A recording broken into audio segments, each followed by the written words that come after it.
Week one is finally upon us, EJ. It's been a long time coming.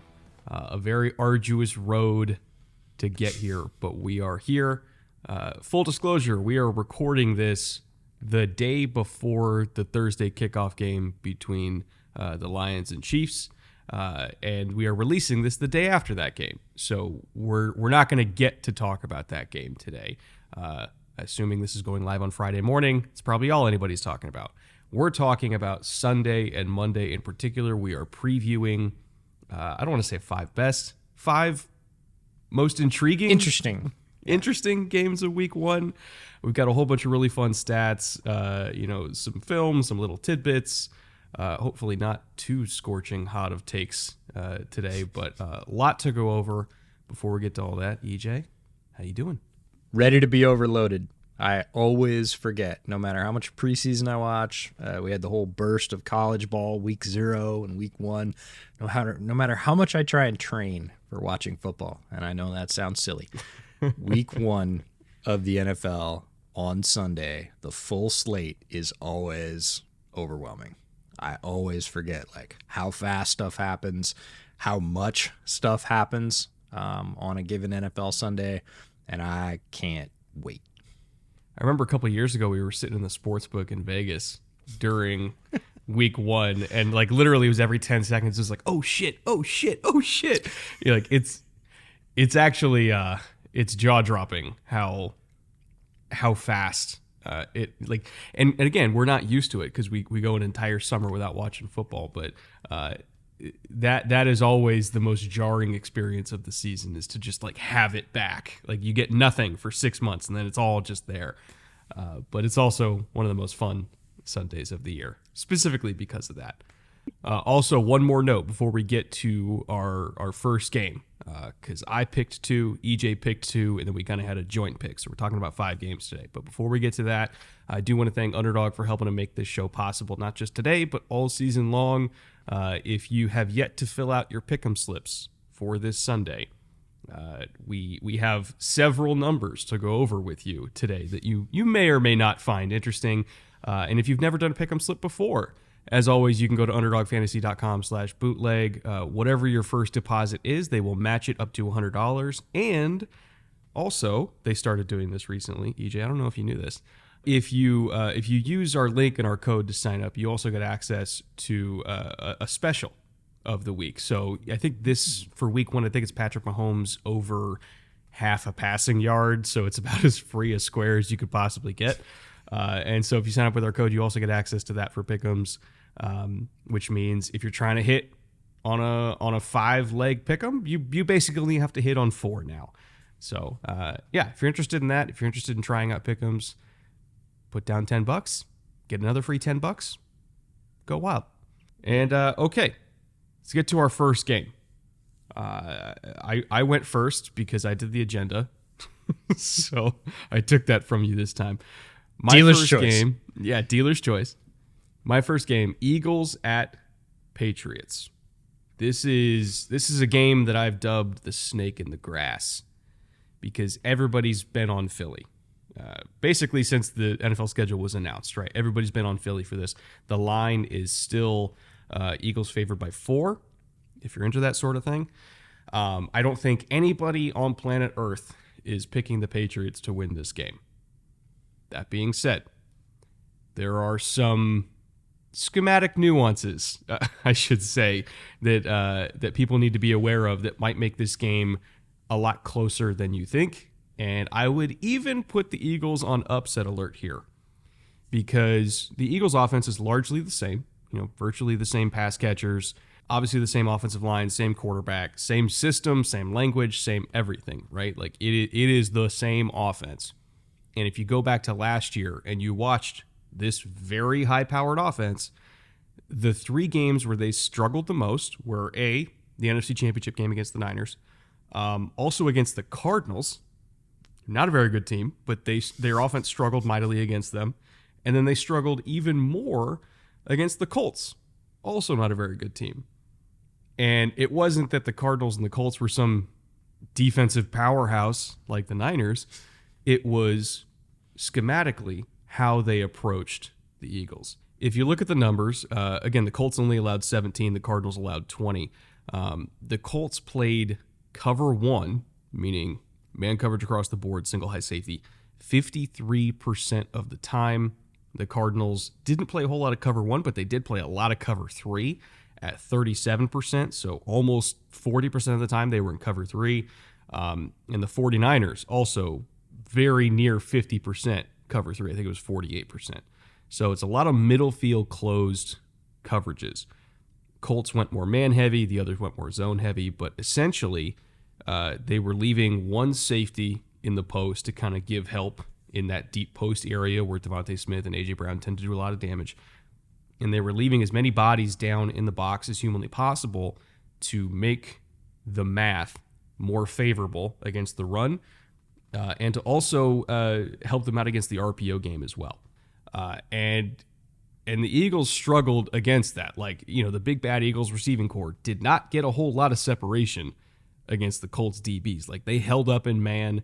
They sacked Hurts 3 times. The Cardinals, they got an interception in cover 3 where the hook defender came off and he undercut a crossing route. Just very standard match cover 3 stuff, right?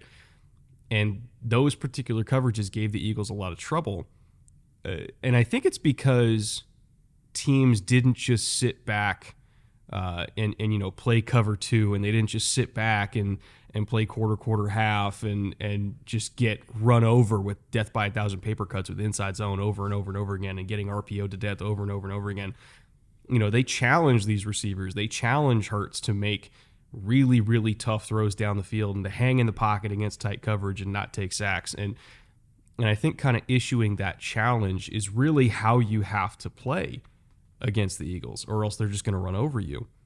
And so you look at how New England plays defense. Again, they were 3rd overall in cover 1 last year at 26%. They were 12th in cover 3. These very aggressive middle field closed coverage structures are what New England does, and they do them better than Indy does. They do them better than Arizona does. You could argue based on the metrics last year, they also do them better than what San Francisco did last year. So I think defensively, from a schematic perspective, this is a lot tougher matchup for Philly than people think. And I would not be surprised if New England just kind of drags them down into the mud and makes this a 17-16 type game, just like what the Eagles went through against Indy last year, except the Patriots are a lot better at it than Indy. So would I be shocked if they won? Honestly, no. And I do think that this game is not going to be a walk in the park for the Eagles, and they might be in for a little bit of a rude awakening. Patriots are always going to play tough, physical football, especially on defense, and they are not going to back down. Like you said, they are not a sit-and-wait type of defense. They never have been. They're going to bring those matchups to you, and what I'm going to concentrate on when we're watching the Philly offense versus the New England defense is how the line plays, because we think we know what the coverage is going to look like. Belichick might throw a wild card and come out with a whole bunch of too high zone and just screw our entire podcast up. That's his right. He's earned it. But if they do what we think they're going to do, I really want to see Jeff Stoutland's offensive line, which is incredibly well-schooled at picking people up and very physical in its own right, deal with Matt Judon, all the pass rushers, Duggar as a blitzer, which is going to happen occasionally, and see who wins that battle early, who is able to establish dominance, because Belichick is as good as anyone at getting people to go to their counterpunch, right? Taking their primary thing away. You talked about death by 1,000 paper cuts through inside zone, and that's what Philly could always lean on last year if they were getting in trouble. The big passes weren't hooking up. They could just start pounding, body punch, body punch, body punch. Patriots are very solid in run defense, and they're going to be very physical and aggressive in run fits, especially with middle field closed structures. Again, more guys in the box, and they're going to bring them. They're not going to sit them. And whoever wins that scrum early, I would say first quarter and a half, it's going to kind of set the tone for who can continue to do what they came into the game wanting to do and who's going to have to pivot and adjust based on what's happening. When we flip it over, Bill O'Brien coming back to the offense is going to bring them a whole level of competency that they didn't have last year. So if they have a chance at an upset, that would be where it comes from, is they put up a decent amount of points and they make this a absolute, mud ball fight where they're just banging in the trenches. Nobody's scoring a lot of points. Hurts gets hit a few times. And then Bill O'Brien does what Bill O'Brien does and comes up with, say, 20 points, and they hold the Eagles to 17. That's the possibility for them to win. If the Eagles get out and get an early score in that first quarter quickly, especially through big chunk plays, it's going to look a little bit different. I'm not sure that the Patriots offense is really quick strike. So if they start playing from behind, I'm not going to count them out, but it's going to be a more uphill battle for them. That's the thing is, like Bill is going to play that man coverage until you prove to him that he can't. So I would imagine the Eagles are going to come out and try to attack vertically and try to hit on one of those, specifically to just get them out of that look, right? They're going to try to hit the deep crosses. They're going to try to hit a go ball to AJ. They're going to test these corners. They're going to do whatever they can to try to scare Bill into, yes, please play cover 2. Yes, please play quarters so that we can run the damn ball, right? It's throwing to run, not running to throw. Like that's probably the game plan we're going to see here. And speaking of Duggar, by the way, you brought him up. I would be willing to bet that if the Eagles are in 12 personnel, the Patriots are going to be in nickel, and if the Eagles are in 11, they're going to be in dime. Specifically because you can put Duggar at linebacker.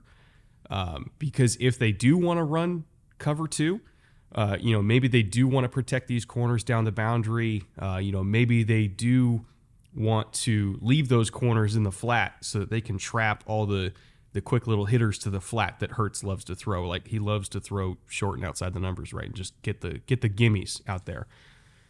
If they want to call cover 2 to handle that, they're going to need somebody who can run the seam up the middle, because eventually they're going to run Devontae Smith up that seam and say, we can hit that whole shot. Can you run with it? Duggar can, but I don't necessarily believe that any of their true linebackers could. So I think that they're going to play dime with Kyle Duggar essentially being a linebacker for them if they get forced out of playing all of that cover 1 that we expect them to play. So it's going to be interesting, kind of punch, counter punch. And I'm not entirely sure who is going to come out on top, but I definitely think it's closer than people think. I did pull up a lot of the pick'em information, by the way. I'm going to read off some numbers for you. So Hurts is at 239.5 passing yards. Higher or lower? A little lower against Bill. But I just would probably go lower. I think he's as well. going to go over 200, but I don't know. Like 230, 225, 230 is a really good line. 43.5 rushing. That one I'm going under for sure. Just because I think they're going to be throwing so many bodies in the backfield. Like I don't think they're going to let him do all the zone read stuff. So and he's going to take punishment in week 1 if he does. Like the Patriots are still a team that hits like all the freaking time. They bring the lumber. And I'm not sure you really want to start off your season like running Jalen Hurts into what is essentially a brick wall. For the receivers, this one's really tough. So Devonta Smith is at 59.5 receiving, 4.5 receptions. A.J. Brown is at 66.5 receiving, 5 receptions flat. One of those guys is going higher on yards, guaranteed. Just because it only takes one ball down the field, right? Because they hit these 30-plus yarders all the time. Like if A.J. Brown gets one of those in the first quarter, he's going over. So it's basically you're betting on Jalen Hurts hitting 0 deep balls the entire game. That one makes me nervous. And maybe just not concentrating on Devonta as much as I think he might. Like Devonta Smith is one of those guys, and I don't know that I've said it on this podcast. I've said it on some others. Devonta Smith could be a legit number 1 elsewhere. Oh, yeah. Like, I fully believe that Devonta Smith would be a fine alpha number 1 elsewhere. He's that good. And again, if they can't run that inside zone, you can kind of whip it up and Devonta's going to be open. because it's very hard to get your hands on him off the line. He's got a great route game. He's very precise in his cuts, and he catches the ball when you throw it to him. Like, he is very reliable in that way. And Hurts, in a way, is going to use him like a safety blanket. And so I would imagine he might end up with a few more catches, 2 or 3 more than that number. And if he does, it's very unlikely that he will be at that yardage number. I believe he'll be over that if he gets that many catches. So that's where I fall on that one. Speaking of safety blanket, Dallas Goedert is at 41.5. That's the one that I think I would smash the over, just because I think the Eagles, and I say this with respect, I think they might be reduced into 10, 11 play drives a lot in this game. A lot of stick routes to Goddard. Maybe you try to hit one of those corner routes on like a smash concept, like what they hit in the Super Bowl, where you're just dropping in a shoebox on the boundary because that's the only throw that's there. If they start doing all the cover 2 stuff, I kind of feel like Dallas might lead them in catches in this game, just from a schematic matchup perspective and a matchup perspective, right? I don't know. The receivers are tough, but Dallas I feel pretty good about. Duggar worries me with Dallas specifically. When you were talking about Duggar and what they're going to do with him, like, the guy he's going to cover down the pole is Goddard most of the time. And that, I don't know, though. That's the thing, is because the Patriots have like 7 guys who are hybrid safety, linebacker, nickel types. So it's like, I don't know who's covering Dallas Goedert. I really have no idea. Yeah, I guess we'll see. It's challenging.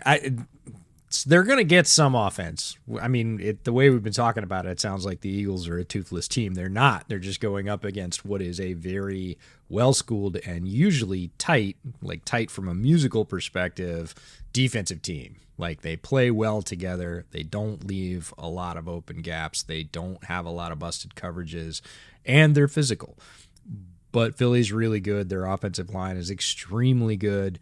Hurts is, getting better every year. That's the calling card, and they will find their ways.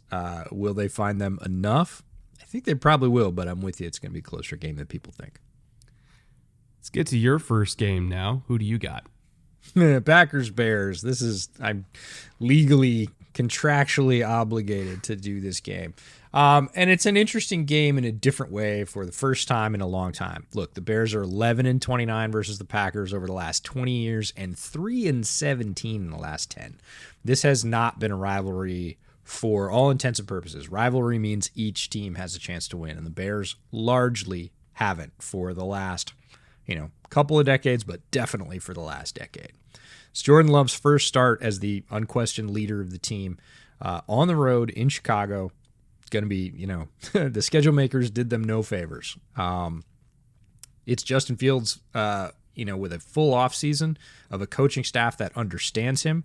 I think the coaching staff did like him last year. There was a lot of, they don't think they like Justin, but I don't think they understood him until about week 6 or 7 when the offense changed with the bye week, and they really said, okay, this is what we're going to lean into, and this is what's going to help us be successful. They've had that, and so it's the same offense, tuned up, plays they like, kept, plays they didn't like, discarded, and a reasonable NFL supporting cast. And anybody that wants to throw stones at the fact that it was not, I'll go back to last year. Bears had perhaps the worst wide receiving core in the NFL. Leading receiver was Darnell Mooney, 40 catches in 12 games. There's no perhaps on that one. Yeah, it was the worst. Yeah. ESB, 21 receptions. Dante Pettis, 19 receptions. Among the wide receivers, those were the 3 leaders, 40, 21, and 19. So don't tell me he had legitimate weapons to throw to. He didn't outside of Mooney. That's not the case this year. He's got DJ Moore. He's got another option at receiving tight end. He's got a very good running back room behind him, which he also had last year. That's changed a little bit, but he's got lots of options there. He's got some help on the offensive line, which is a big deal. So this is we talk about fully operational battle station all the time. Like, it could be better for sure, but this is a much more fully featured offense going against the Packers at home, right? They're going to be, defending home turf, the Bears are. And look, there's week 1, we have to remember, for all games, this is just a blanket to put over all games. Week 1 is full of weirdness every single year. crazy stuff happens and people overreact wildly. Take that times 10 for this game. There is so much buildup on both sides. New quarterback in Green Bay, hope springing, I'm not going to say eternal, anew in Chicago, and whoever wins and consequently loses, the fan bases are going to react wildly on both sides. Overreact, I would say, no matter what. Fans, breathe, relax. It's a long season. We're going to learn some things, but it's week one. Weird stuff happens across the league every week one. So I'm looking forward to the game in a new way for the first time in a long time. I think we are going to see what's real and what's not, at least a little bit on both sides. And, don't put too much stock in the outcome because it is week one with a lot of change on both sides. The good news is, even though the Bears' offensive line, it felt like every 2 days we were hearing somebody getting banged up in camp or banged up in the preseason, none of them are on the injury report, which Bears PR just put out about 40 minutes before we recorded this. Darnell Wright, not on it. Nate Davis, not on it. Lucas Patrick, not on it. Cody Whitehair, not on it. Braxton Jones, not on it. It's the first time in, a month and a half that the offensive line's been healthy. I mean, Tevin's obviously out for a bit with a weirdly improbable double calf strain. I didn't even know that was possible, but so he's out for a while. But other than that, 4 out of 5 by Bear standards, that's positively healthy. God, just 1 year, I want all 5 starters on the offensive line healthy going into the year. I swear to God, I would do a backflip. Not going to happen. Not going to happen. So I don't have to do a backflip, which is good because I break my neck, and then I'd be on IR. I really do want to watch this game specifically. I mean, not just the whole Justin Fields aspect, which we've been talking about for like 2 years. I just want to see Jordan Love play. Mm-hmm. Like that's we've seen one game, and it was a game that he got thrown into at the last minute. He wasn't really ready. And I can't remember if Devontae Adams was even in that game that he started against Kansas City. He might not have been. But we haven't actually seen what Jordan Love can do yet, and I don't count preseason either. This is the first time where he, knew he was going to be the starter at the beginning of the week, that he also has an actual game plan, that he has all of his weapons, that he has his offensive line. Like we've never seen this, and we're on like year 4 at this point. So I just want to watch the guy play and just see what he can do, because I think that is one of the most interesting stories in the NFL this season was this gambit that the Packers made almost a half a decade ago worth it? What was that actually worth it to pass up on all the receivers and take Jordan Love and piss off Aaron Rodgers, right? Huge story. I don't really have any scheme stats for this game just because both teams are so different that I don't think it applies. Like, I don't think anything from last season really translates into this game. It is a blank slate, it is a fresh start, and hopefully it's entertaining. Like, I would love for Bears Packers to actually be entertaining again for the first time in 15 years, maybe? Yeah, a long time. And I too want to see Jordan Love play. I do put a little bit of stock in the preseason, not in terms of judgment, right? Not in terms of he's going to be good or he's going to be bad. If I had to venture a guess where Jordan Love's going to be, I think he's going to be decent out of the gate. I think he's going to be pretty good. We've seen some good things in the preseason from him, and he's looked comfortable doing them. Now, that was not his end-to-end performances in the preseason because there were some in there.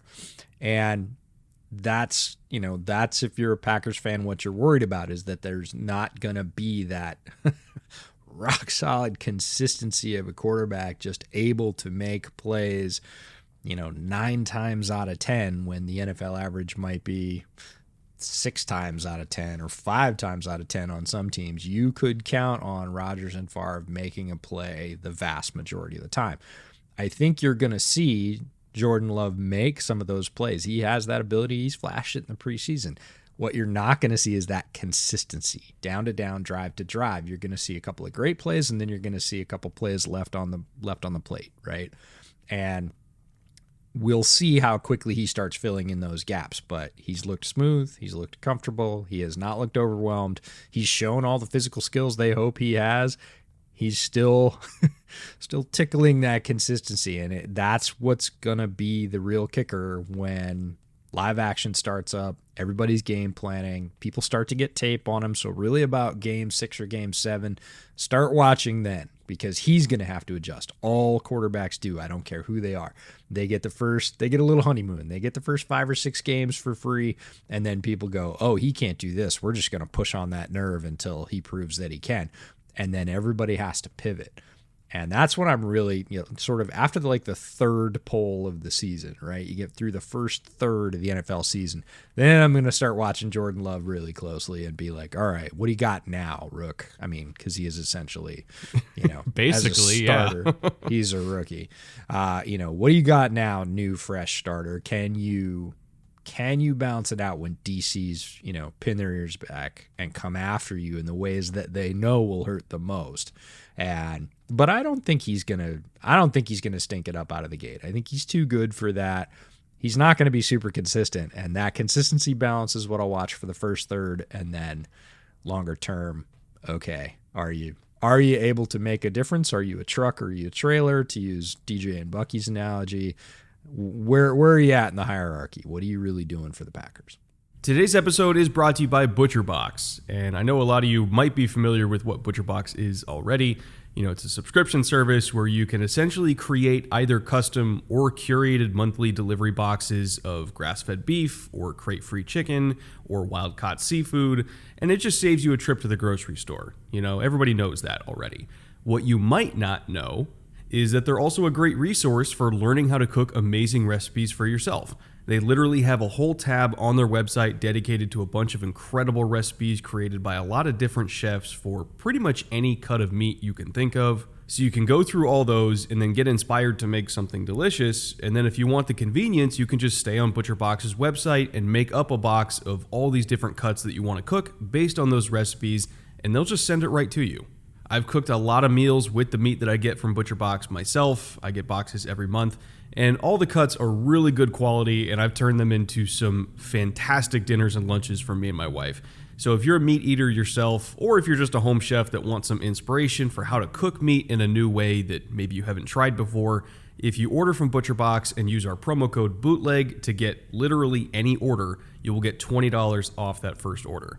Again, that is $20 off the total price of that first box of whatever cuts of meat you could possibly want just by using promo code BOOTLEG at butcherbox.com/bootleg. Thank you again to ButcherBox for sponsoring today's show. And with that, let's get back to it. Coming back now with my second most intriguing game of this weekend that I want to talk about. Obviously, got to go with the hometown team, Dolphins at Chargers. I will not be at SoFi for this one because I'm going to be streaming for like 12 straight hours. But I will be watching this game. Don't you worry. It's a rematch from last year where I'll back up a little bit because a lot of people, when they watched last year's game, I think the prevailing narrative was, okay, Chargers denied the middle of the field to Tua. They made him throw outside the numbers. He couldn't do it. It's the Achilles heel. The Dolphins are dead in the water. People are going to force them to throw to the sidelines, blah, blah, blah, blah, blah. I don't necessarily think it was that. If you look at how the Chargers game planned for Miami last year, there was a lot of Vic Fangio DNA in that game plan, which should not surprise you because obviously Brandon Staley's a Vic Fangio guy. What I mean by that is, and I had a very extensive conversation with Coach Vass about this, because he was charting receivers that Vic Fangio, as a coordinator, has double teamed and how often he double teams certain receivers. Because Vic doesn't normally do true double teams, right? I mean, he'll do it, but he doesn't like base his entire game plan around like I'm taking just this one guy away, right? With the exception being Tyreek Hill. Vic Fangio, as a defensive play caller, double-teamed Tyreek Hill more than anybody else by a massive margin per Vass's charting. And we were kind of going through a lot of the calls that he used to do that. And taking that knowledge, I then went back to last year's matchup and I was like, okay, well, how did the Chargers play against Tyreek? And it's like, oh, they double teamed the shit out of him just like Vic Fangio does, with one key exception. That 60-yard touchdown that Tyreek got, it was against press man coverage on the backside of, if I recall correctly, might have been 3 Mabel. It might have been, it was some kind of match cover 3, but on the backside, again, Michael Davis is basically just in press man, right? It's a man coverage on the backside of his own coverage. And so it was Michael Davis against Tyreek Hill, press man, he's in phase down the field, and then Davis fell down and Tyreek got a 60-yard touchdown.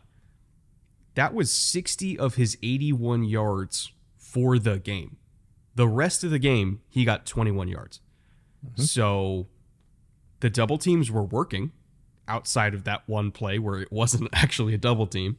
And I kind of, again, schematically, I was intrigued by that one because they also used a running back and put him behind Tua and created like a fast 4 situation. So it's like, okay, we got to push the coverage over there. And like, no matter what, we can't put a backside safety over the top of Tyreek. So there was really no way to double him in that coverage. They kind of just pried that one open through scheme. But I think looking at this rematch, they're just going to do the same thing again, which is we're taking Tyreek away. We are doubling him if he's outside. That's where our cloud corner is going to be. If he's inside, we're playing quarters with the safety and the nickel, creating an inside-out bracket. We will take our chances with Jalen Waddle. We will take our chances with the run game. We'll take our chances with Eric Ezukama. They're willing to give you whatever, but they're not going to give you Tyreek. And so I don't think it's they denied the middle of the field and made Tua throw outside. I think it's they denied Hill and made Tua use everybody else. That is the key to this game. If I was going to guess what Miami was going to do to respond, probably run the ball.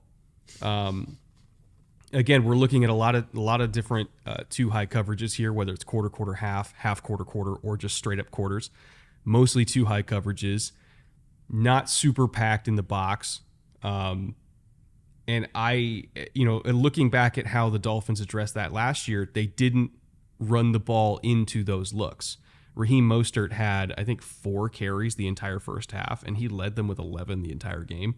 They were a 70% pass team in like the first quarter and a half, even going against all those too high safety looks. So I kind of feel like maybe they'll learn from their mistakes there and run the Chargers out of those looks to then try to open things up for Tyreek. But it's a very interesting matchup because I think it got mischaracterized last year for what the Chargers actually did. They weren't taking away a certain area of the field. They were just taking away a certain receiver, and the Dolphins just didn't adjust.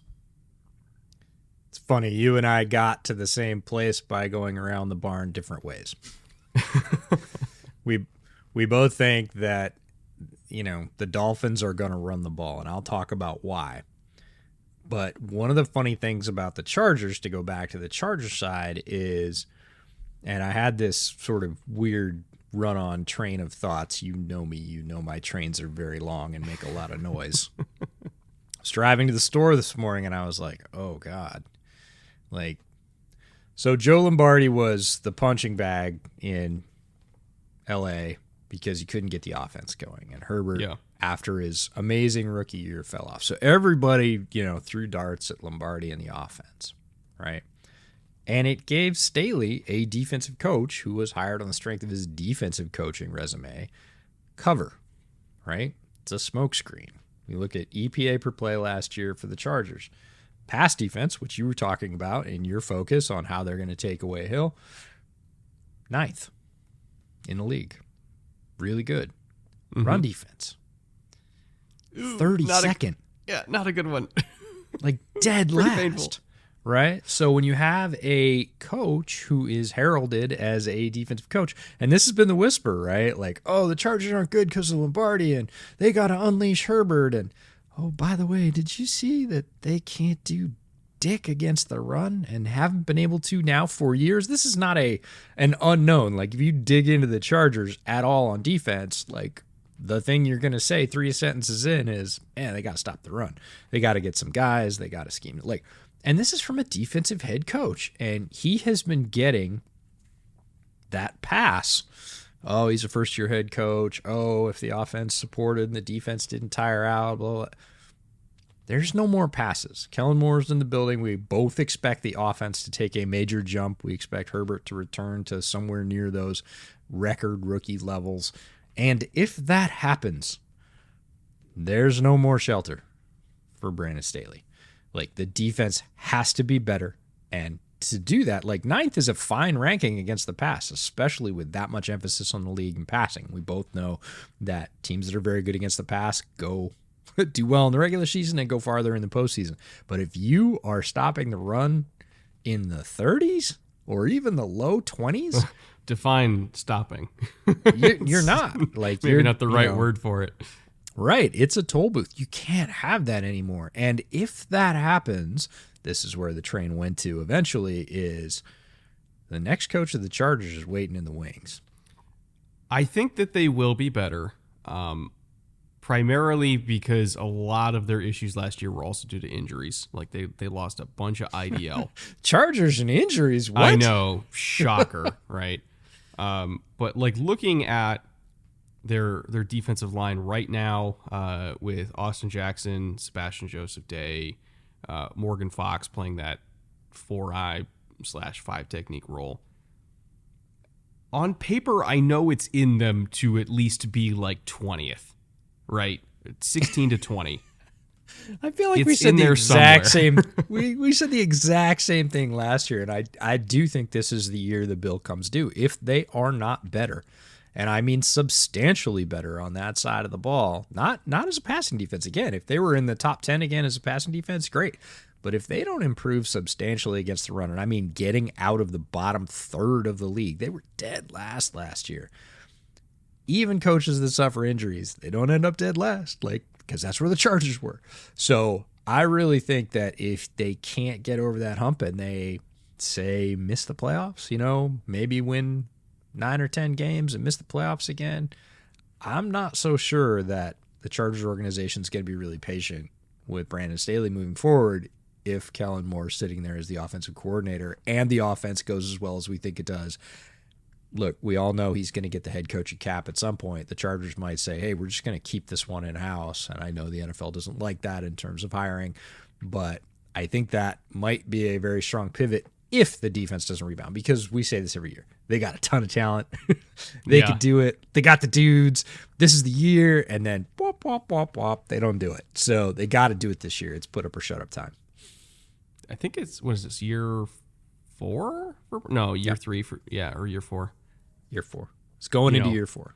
It's, like you said, at some point, you just got to do it. It can't just be almost, At some point, it's got to be. And it can't be injuries and it can't be anything else. Yeah. You got to do the damn thing and shut the run down. And if they do that and the offense bounces the way we think it's going to under Moore, like, this team will be what we've thought it was going to be for the last umpteen years. All right, let's get to your second game. Who you got? I'm going 49ers Steelers. There were a lot of good games. I think there are a lot of good games in week 1. This one caught my eye, and I dug into 3 or 4 doing sort of the primary research you do to go, is that my choice? Is it interesting enough? And the more I dug into this one, the more I said, no, I gotta do this one. It's not a traditional rivalry game by any means, but it has a lot of potential in this week 1 vortex where weird stuff happens that we're talking about. So let's start from the 49ers side. On the road, they've got a new defensive coordinator, and they're probably going to have a few bumps to iron out. Now, he comes from the previous scheme. He has a lot of the same players. That's not what I'm talking about. It's not a massive change situation, but there are always some, I like it this way, not that way, communication. You can't just come in and go, do exactly as D'Amico did. Like, that doesn't work. They're your guys now. It's your call. And they're going to have a few things to iron out. I imagine they'll get over that hump pretty quickly. But again, in week 1, that can cause a gap. That can cause weird stuff to happen. It can cause some long gains. Purdy's still knocking the rust off. A lot of people were saying he was not even going to start in the first quarter of the season after surgery. Again, his injury happened very late. His recovery has been amazing, but in terms of timing, he hasn't had a ton of reps with the receivers, and getting back up to game speed again, it's live now. These games mean something. It is the highest level of football played on this planet, and they might not be clicking early on. And if that's the case, they're going to have to go to their counterpunch. That would leave them without, I would say, some of the most potent parts of their offense. And the 49ers also could be without both Nick Bosa and George Kittle. Nick Bosa because of contract, George Kittle because of injury. That is a significant star on both sides of the ball that they are going to be without. We all know the margins in NFL games are very, very thin. You pull a big player, a big card out of the deck on both sides, that can be game turning. Pittsburgh at home. Looks like Pickett improved from a promising rookie campaign where he did a lot of good things. But again, I kind of feels like that Jordan Love description of consistency was one where he made some plays, made a few more plays, I think, than a lot of us thought he might. In the preseason, the offense moved when he was in there with the starters. And I'm going to say that newcomers, in air quotes, look to give them a boost on both sides of the ball. My newcomer on offense is Calvin Austin III, largely because he lost all of his rookie season to injury. He's looked pretty good. He's a guy that could give them a spark both in the return game and on offense as a third/fourth wide receiver, depending on how you're lining up. And then Benton and Herbig, we talked about last week as the new dynamic duo on defense. Again, adding to a lot of playmakers they already have on defense, giving them a little bit more firepower to really sort of go after 49ers line that's has a few more questions than it has in the past. And then this is the one that really got me. We're both big fans of Mike Tomlin as a head coach. Steelers are 4-1 in their last 5 home openers. And here's the really weird thing. Although it rarely happens, this is their first home opener since 2014. Really? Yeah. That doesn't seem possible. That Bills game where they took down Buffalo in week 1 a couple of years ago, where everybody was like, oh, where'd that come from? And it's like, oh, week 1 Steelers. Okay, makes sense. That was on the road. I didn't even realize that. So they've been on the road for a long time, basically. But overall, under Tomlin, they have an amazing 65.6% winning percentage on opening day, home or away. All opening day games under Tomlin, they win almost at a 66% clip, 2 out of 3. Yeah. So they start fast. They're not one of those teams that takes a while to get rolling. They've got a couple of personnel advantages, I would say. They certainly have the home advantage for the first time in a long time. This could very easily tilt the Steelers' way. And I think if you're looking at who's picking, a lot of people are living off last year's 49ers. And look, they were a powerhouse at the end of the year, and they're just kind of rolling that into their picks and like, oh yeah, 49ers, they'll beat the Steelers. Not so fast. Steelers are 2.5-point dogs, which in itself, I'm not taking the 49ers in this one. If anything, if I was just going to go straight up picks, I'd probably take the Steelers, if I'm being perfectly honest. But even the pick'ems for the 49ers seem somewhat generous. I get it, Christian McCaffrey, in terms of rushing plus receiving. He's always such a weapon, but 97.5 rushing plus receiving for what I think the Steelers are going to do schematically. Like, they are going to be flying into the backfield. It's going to be a lot of 5-man services. It's going to be a lot of bear fronts.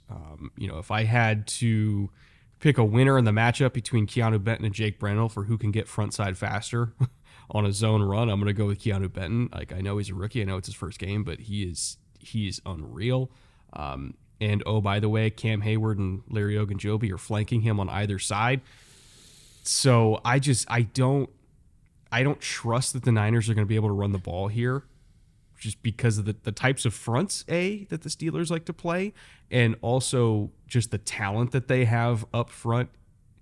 Other than Trent versus TJ Watt, the Steelers have an advantage 1-for-1 across the entire rest of the offensive line versus defensive line, right? So I don't trust they're going to be able to run the ball. I don't trust that the bootlegs are going to work, because how the Steelers like to play bootlegs is whoever the backside edge is, go get the quarterback. Like, they'll figure out the cutback lane for the running back, but go get the quarterback. Make sure they don't call it because they don't want their guy to get killed.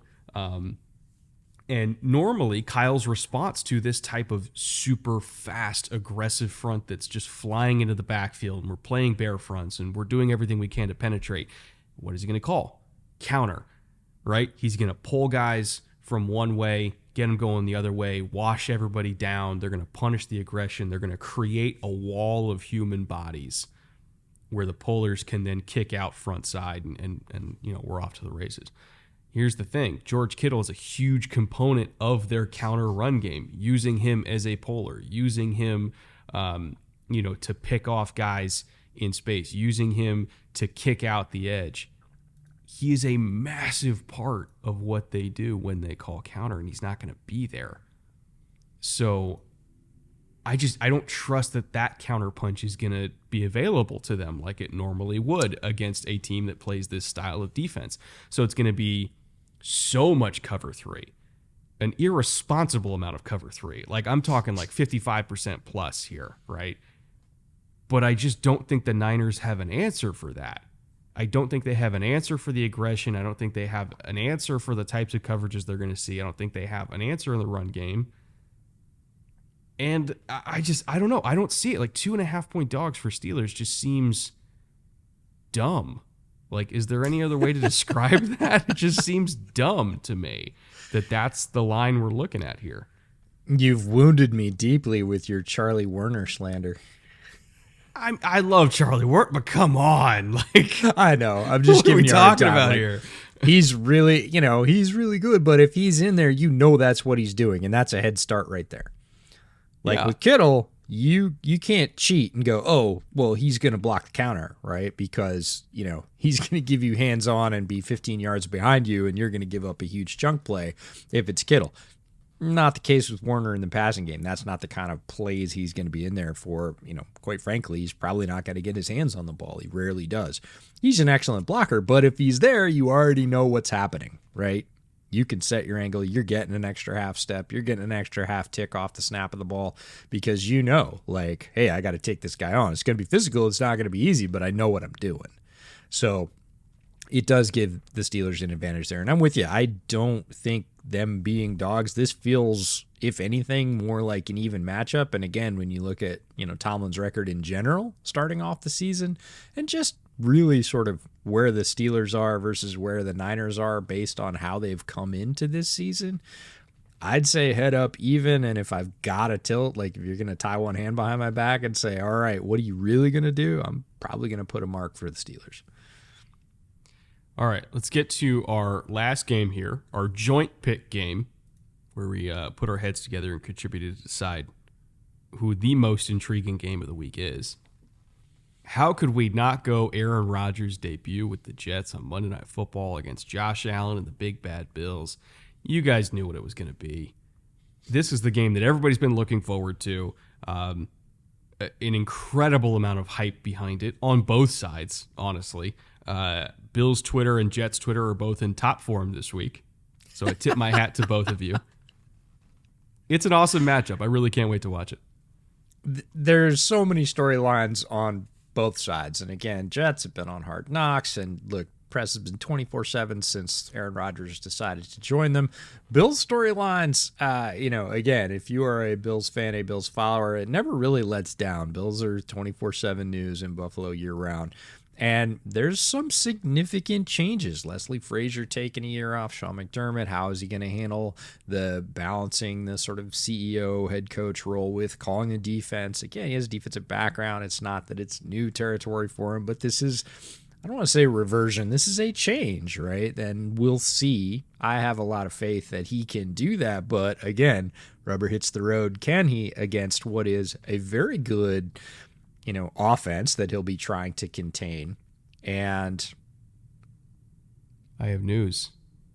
You have news. I saw your eyes, so I stopped. What news do you have? Might have to make a slight adjustment to the Steelers 49ers game. Nick Bosa just signed 5 years, 170. Good Lord.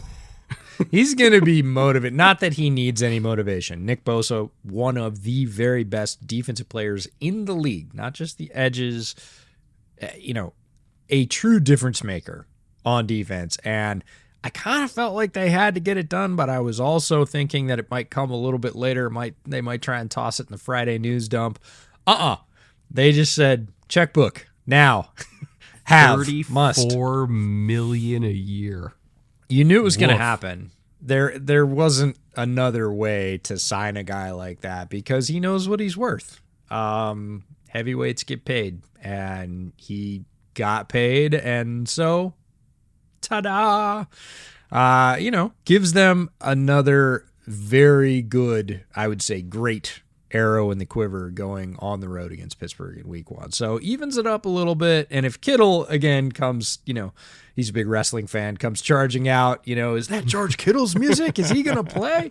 That would, that's a heel turn. And then again, that game might get more interesting. But again, we'll talk more about the Bosa contract later because, deservedly so is what I would say. That guy is, when you can say you're better than your brother and your brother's Joey Bosa, you're pretty damn good. I will say Bosa being on the field turns that game into a pick'em rather than me favoring Pittsburgh. If they just inject Kittle with a bunch of horse tranquilizer and say go play and he's out there, okay, fine. I'll shade 49ers a little bit, but right now it's an even pick'em, and they desperately needed Bosa on the field. I'm happy he's back. Yeah, it'll make for a better game, and us 100%. Not being fans of either team, just being fans of good football. We want to see the best players on the field in top form, healthy and ready to go, and that's one more of them back on the field for it's a week 1 game, but like it's a big fun game. I'm not going to say it's season changing. It's not. You can't win it in the first week of the season, and you can't really lose it either. But you can set a statement. You can set a tone. All right, let's get back to Jets Bills. Sorry, didn't mean to cut you off. Oh no, I saw your eyes like get as big as saucers, and I was like, I need to stop. But there's a ton of storylines both sides. I'm really interested. There's a lot of talk about the defensive transition, but I'm really interested in what this Bills offense can do against the Jets defense because the Jets defense right now looks like an absolute wrecking machine. Like, I don't think anybody's going to have a ton of success against that defense, especially that defensive line. We know how good some of their secondary is. Sauce had a historic rookie year. But that defensive line right now is fully 2 waves deep, and they are just thrashing folks. And that's going to be, when you have defensive lines like that, it's something that just kind of shreds an offensive game plan within the script, right? Within the first 20 plays, you're like, well, I have 3 marks here and they're all yellow. Those were sort of works. Everything else got wrecked. That doesn't leave me a lot of options for the next 20 plays I'm going to call because those guys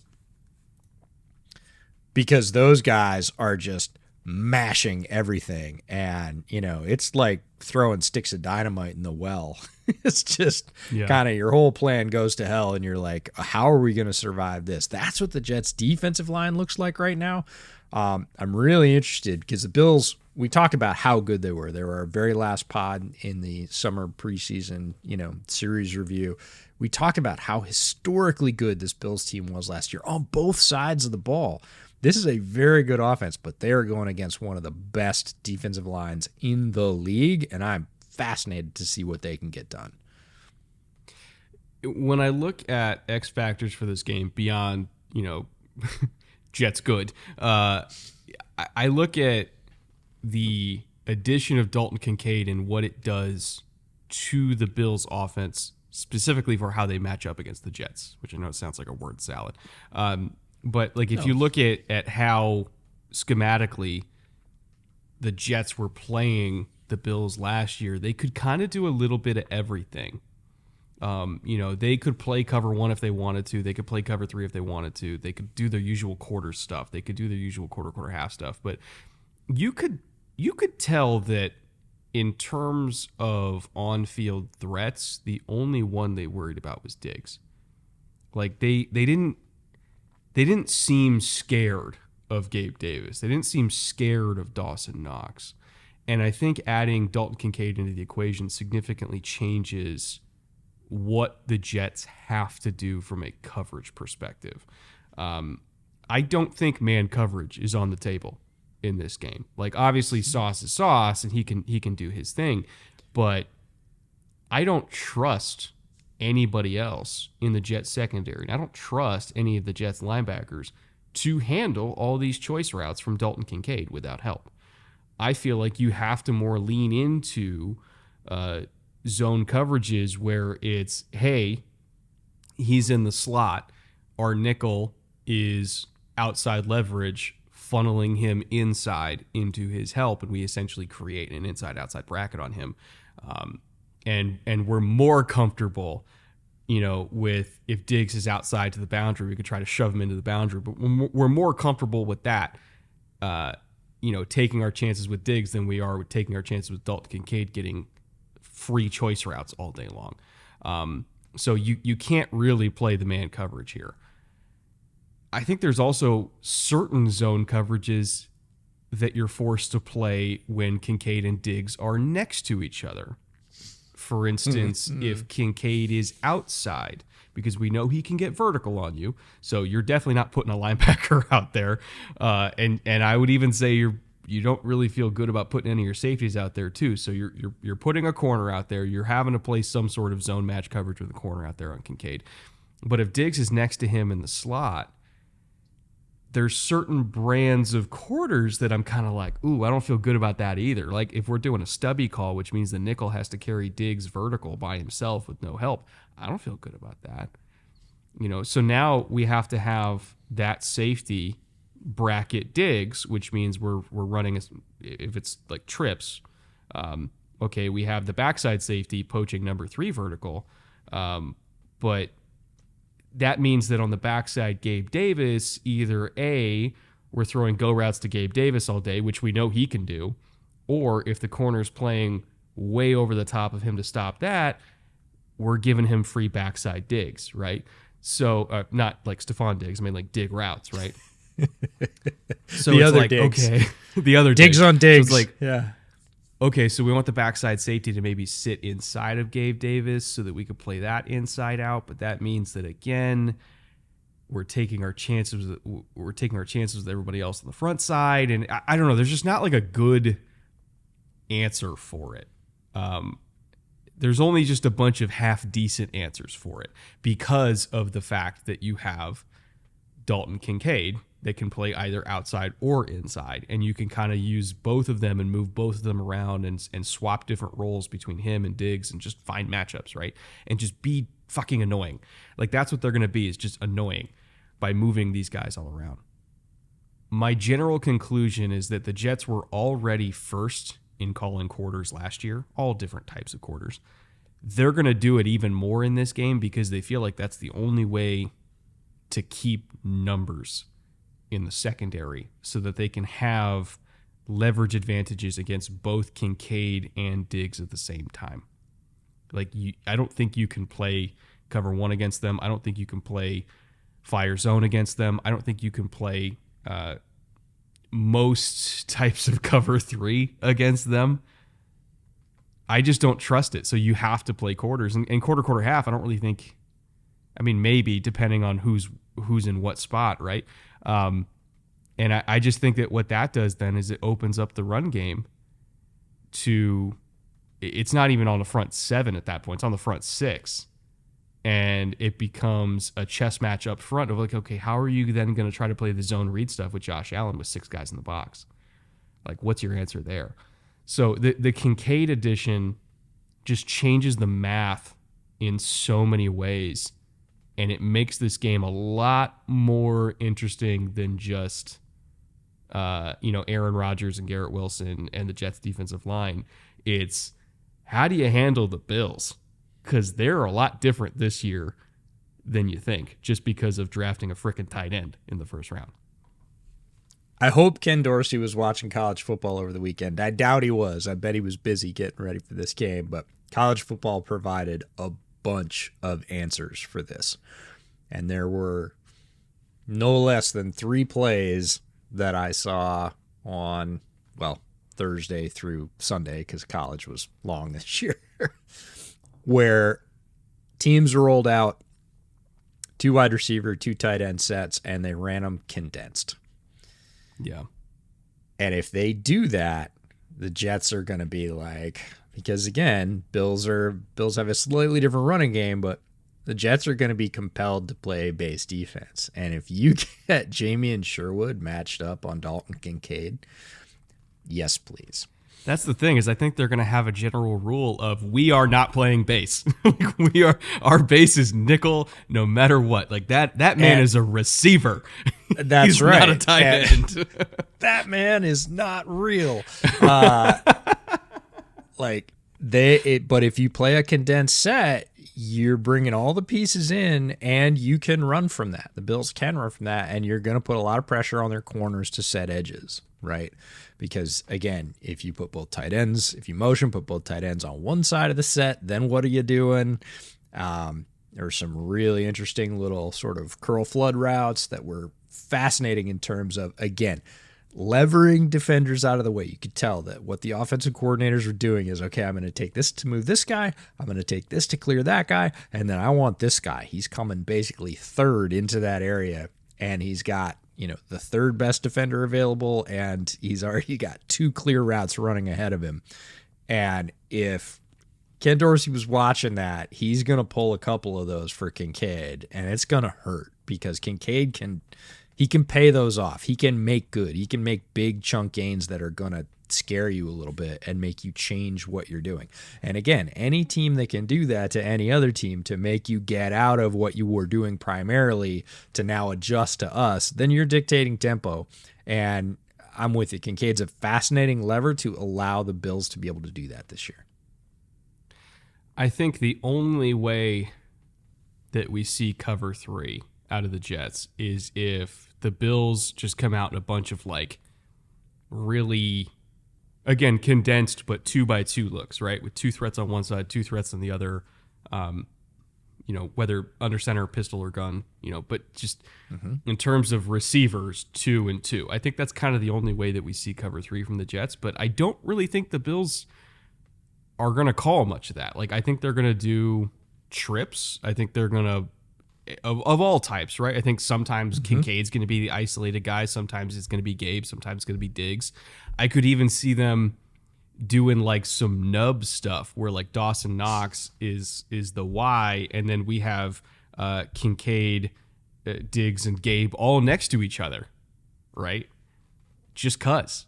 I don't see them making it easy on the Jets by saying, we're going to bring everybody into the core and everything's going to look even, and you could just call your little Rip Liz match cover 3 and play out your rules, and we're going to make it simple on you. I don't think they're going to do that. I think it's hey, we are forcing space and matchups, and we're going to go vertical.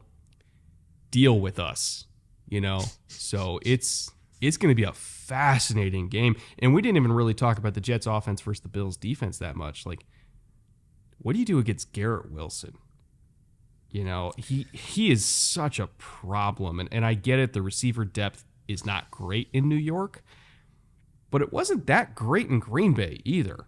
When it was when it was Aaron and Devontae, right? It was Aaron, Devontae, and Lazard. It's just you swap out Devontae for Garrett Wilson at this point. I don't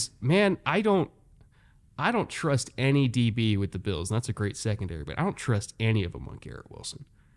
So it's every 3rd and 7, it's going to be the same problem that people ran into in Green Bay. It's what are you going to do when you know that Devontae is going to convert it and you can't do anything about it? I don't know. Guess we'll just die. It's the same thing. Guess I'll just die. I think they have to it's going to be extremes. Either they're going to take a more Fangio-like approach and say, Garrett Wilson will not beat us. We are going to make sure he is bracketed 6 ways from Sunday, tripled sometimes. No way Garrett Wilson beats us. We're going to make Aaron go to his other guys. Now, they know, like everybody knows, that Aaron can go to his other guys. But that's their choice, right? It's pick your poison because there are too many good options on the Jets offense. There are some teams like that where if you take away their number 1, they don't really have a pivot. Jets have many, I would say, pivots, and now a quarterback that can hit them all. So, but it's just a choice. So they're either going to do that or they're going to say nobody else gets anything. We know Garrett's going to get his, but we don't think he and Aaron can make enough noise to keep up with our offense. So we're going to single up, and he's going to get his. He's going to come out with, 127 yards and a touchdown or two, but nobody else is getting anything. We're going to take those other resources and just shut off everything else. So that's extremes, but I think that's the extremes that the Bills are going to go to. And you kind of have to. It's just pick your poison, because you can't do it all. You can't triple Garrett and cover all the threats. But if you just leave him alone, he could have a 200-yard, 2-touchdown game. He is that talented. For reference, by the way, there is no week 1 numbers for this game. I don't think they put them out yet on Underdog, but there are season-long numbers still available. And we have Stephon Diggs at 1145.5 receiving yards on the year and 99.5 receptions. And then on the Jets side, Garrett Wilson, the man of the hour, 1150.5 receiving yards and 88.5 receptions. So if you feel good about either of those, again, promo code bootleg over at underdogfantasy.com will match your deposit up to $100, and you get access to that free special for week 1, which off the top of my head, again, I believe was Mahomes over half passing yard. Oh, by the way, I forgot to tell you when we went over the Chargers-Dolphins game, Tyreek's number, because we mentioned that he was just going to get doubled like absolute crazy. Yeah. Tyreek's number is 85.5 receiving, which is higher than he hit against the same defense last year. And again, he hit that number because a corner fell down on a 60-yard touchdown. But the rest of the game, he was pretty locked up. I'm not going to tell you guys what to do, but I am telling you what I'm doing, and that is smashing under on Tyreek Hill for week 1. So wow. Anyway, that's just me. Overall, well, very fun week 1 slate ahead of us. Yeah, back to Diggs and Garrett Wilson. I think I'm taking over on the yards for both, and I think I'm taking over on the catches, but only for Garrett. Yeah, hitting 100 catches for Diggs just because of the addition of Kincaid. I don't feel super great about that. Not that I don't think Diggs is amazing, but I think Kincaid is going to have a very, very, very nice rookie year and might cannibalize a little bit of that. And then Garrett Wilson, I don't even care what the number is at this point. I'm taking the over on anything. Yeah, pretty much. You could tell me 1,200 yards, and I'm like, okay. Not even flinch. Taking the over on that. All right. We have a lot coming up for the rest of the season. We have, 3+ pieces of content coming out every single week between now and the Super Bowl.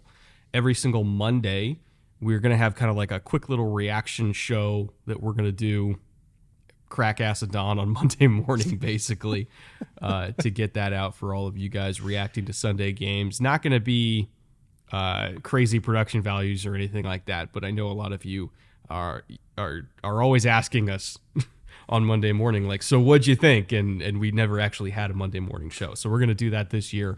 And then obviously we have our Thursday night streams on this channel during every single TNF game, which will be much more of a production, whiteboard, different stats and analytics that we're pulling throughout the week, a lot going on for the Thursday streams. And then we have these shows every single Friday, previewing the next Sunday/Monday slate of games, at least the 5 that we find the most intriguing. So stick around during the rest of the season. We have a hell of a lot of content coming your way. EJ, any final thoughts? Let's go. The season is here. This is going to be so much fun. We get to bring you even more content. Again, massive thanks to Underdog for supporting the show. It is largely because of them. Got all kinds of fun surprises rolling out in the early weeks of the season, and just can't wait. We're going to be working on our travel schedule, so we'll let you all know if we're going to be in cities for games, when that's going to happen. Probably have some meetups as well. It's just more and better. I was going back and forth with Nick at Underdog, and he was like, bootleg to the moon. And I was like, yeah, that's pretty much our strategy for the year. It's our hopes, our dreams, our strategy, whatever you want to call it. We're going to do our best to make as much cool shit for you as we can over the next 6 months. I want to thank our executive producers once again, Murat, Consti, Andrew, Liam, Connor, and Mike L. Those are everybody in the executive producer tier over on Patreon that also helped to make this show possible in the first place. We could not do this without you guys. Also want to thank Homage, our clothing sponsor. If you guys are in the market for any new team gear, like they have an official NFL license with 30 plus designs for every single team. You want starter jackets, you want t-shirts, you want throwback logos. They have basically everything. Like they even have Grateful Dead gear for NFL teams. So whatever happens to tickle your fancy, or if you just want to browse the catalog and just check them out, see if anything piques your interest. If you scan either the QR code that's on the screen right now, if you're watching this on TV or on desktop or anything like that, or if you go to the link in the description below, that'll take you to our link, and then we get a cut of whatever sells. So thank you to Homage for also supporting this show through that. We will be back Monday morning discussing all of these games that we probably got very wrong. Can't wait for those comments. That's right. And yeah, we'll see you guys in a few days.